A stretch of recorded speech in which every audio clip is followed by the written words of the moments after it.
Are you saying you didn't have the time before then? No, I've been quite clear. No, I mean on a one-to-one basis. Clearly Sir Tom wanted to see you face to face. I've been quite clear. Sir Tom was given copious amounts of documentary material. Yes, no, you said that. I'm just asking about you actually meeting him. As I've been quite clear, he was given copious amounts of written material, and when it was clear that he'd ignored, sometimes the only contemporaneous records. We made time, including people coming back from holiday and so forth, to see Sir Tom. May I respond to that? One cannot assess the reliability and credibility of a witness by reading a piece of paper. You need to get them in front of you. You need to look them in the face. You need to see their body language, to hear their answers. And in a number of respects, the evidence I received on the 17th of August meeting was not satisfactory and in some respects not tenable and not credible. I did not ignore the material that the Mayor gave me. I looked at all of it with very, very great care, as is fully reflected in each page of this report. The amount of engagement that I got from the Mayor's office and from the Mayor was far below what I would have expected on a matter of this seriousness. But it was up to the Mayor to give me whatever time he was prepared to spare. But I repeat, this was supposed to take 6 weeks and it took 22. And that's because it was extended so you could see the Mayor? Yes. I mean, I've looked up what you were doing in that time, and there was an awful lot of football going on and ABBA concerts, etc. So perhaps you would have had time. Do you regret now that you didn't see Sir Thomas earlier? Well, I note the commentary and bias in your question before the question, but no, I think the reality was we expected a review to be impartial, to look at all the evidence, for weight to be given to all the witnesses. Simply because somebody happens to be an officer or a former officer, they shouldn't be given more weight.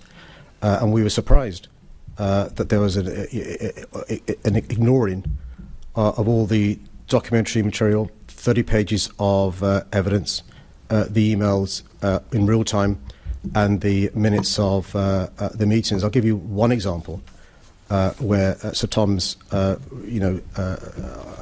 unhappiness doesn't merit the evidence. There is one meeting where I'm present, the former Commissioner is present, and the Home Secretary is present.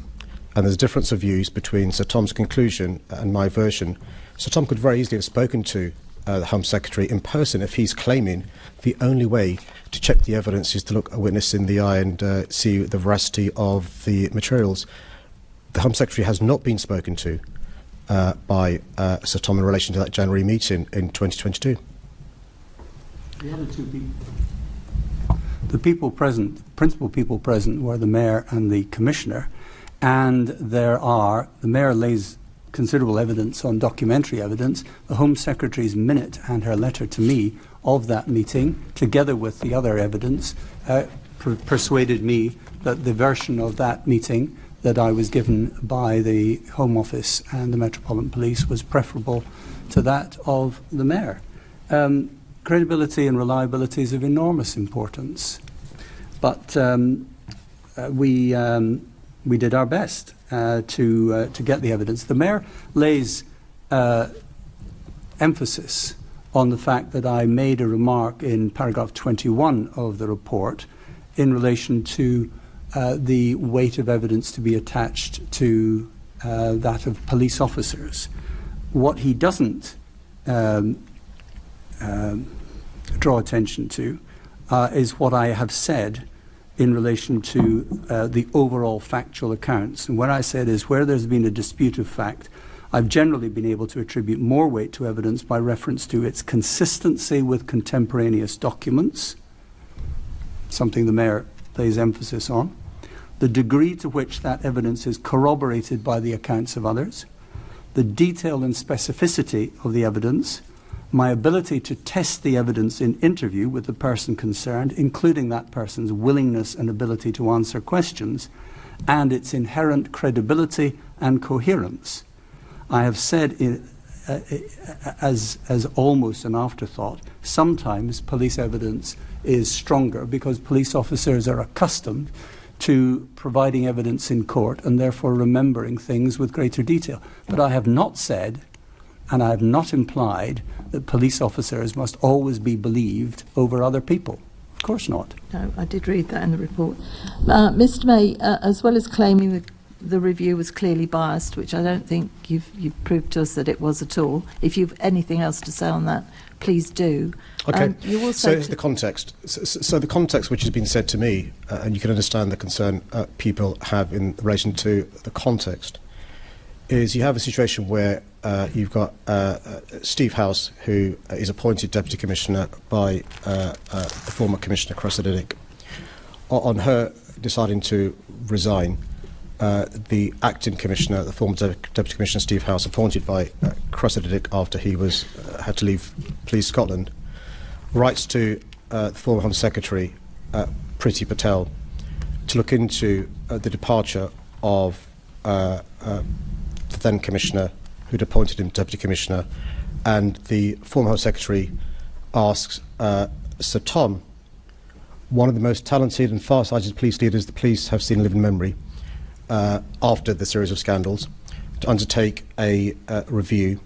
The primary witnesses Sir Tom relies upon for his review are Acting Commissioner Steve House, Acting Deputy Commissioner, former Assistant Commissioner Helen Ball, appointed by Steve House, and the version of events given by Dame Cressida-Dick's team, including the Chief Constable that Sir Tom has referred to. You compare and contrast that with the voluminous documentary material given by the Mayor's Office of Police and Crime, the minutes of the meetings, the emails, the extensive written material, the 30 pages of evidence. Nowhere in Sir Tom's report does he mention any of the series of scandals when he's asked to give a timeline in his report. And in the previous draft of this report, he spends a lot of time talking about the fact that Cressida-Dick became a dame. Those are just some of the examples of the concerns people have. Another concern people have is his report seems to fail to understand the difference between an anti-racist organisation and somebody who claims to have zero tolerance of racism. His report clearly, in his own words, shows that more weight was given to police officers than to others.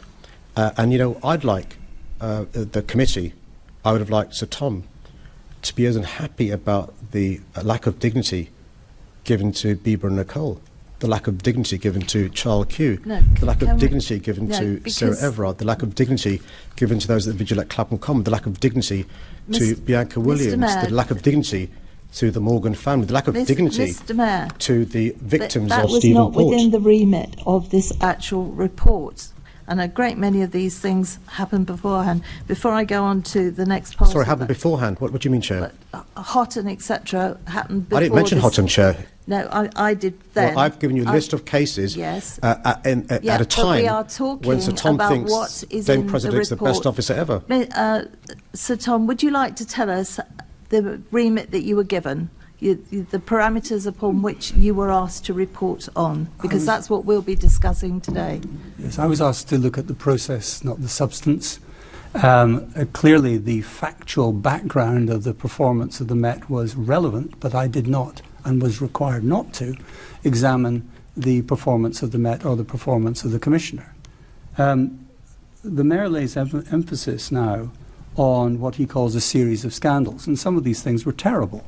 The murder of Sarah Everard, Nicole Smallman, Bieber Henry, Daniel Morgan, Stephen Port, Bianca Williams, Child Q, the Morgan investigation, and so on. But almost all of these things happened before the Mayor, many of these things happened before the Mayor lobbied the Home Secretary to give Cressida-Dick a 3-year extension, not a 2-year extension, and they all happened, with the exception of Houghton, the Houghton report. Remember, the Houghton events happened 4 years earlier under the watch of Bernard Hogan Howe. These things all happened before the Mayor expressed very significant confidence in the foundations for the future of the Metropolitan Police on the 19th of January 2022. So for him to reel off these other terrible things is frankly beside the point. If they were as terrible as that, why did he express on the 19th of January such unqualified support and confidence in the future of the Met? It doesn't add up. The Mayor also says that the policing of Clapham Commons vigil was found to be unlawful. That is simply not true. The High Court found that aspects of the way in which the Met prepared and engaged with the organisers of the vigil in advance had legal flaws. The policing of the vigil itself was exemplary. The Inspectorate, carried out a very, very detailed examination of the policing of the vigil, and we found that the officers in question behaved with commendable restraint and the utmost professionalism. That's not what the Mayor said that night, and I'm not surprised that the Mayor may have been embarrassed later. Yep. After hours of back-and-forth testimony, one thing became clear: trust between the Mayor's office and Sir Tom's review is fractured beyond repair. Each side accuses the other of bias, selective evidence, and misrepresentation. The Mayor insists critical documents, emails, and witness accounts were ignored, painting a review that leaned too heavily on the words of senior police officers. Sir Tom, however, maintains that his process was fair, rigorous, and guided solely by evidence, not politics. He argues that the Mayor's late cooperation and selective framing of scandals blurred the real purpose of the inquiry: to examine the process, not to relitigate the Metropolitan Police's past failures. But beneath the formal exchanges lies a deeper issue: accountability. Both sides claim to act in the public interest, yet their clash exposes how personal, political, and institutional loyalties can shape the truth. In the end, what began as a search for transparency has become a battle of credibility. And as London watches this dispute unfold, one question remains. Who should the public believe, the Mayor defending his record, or the independent reviewer questioning it? If you found this analysis useful, don't forget to like, share, and subscribe, so you never miss our next political update.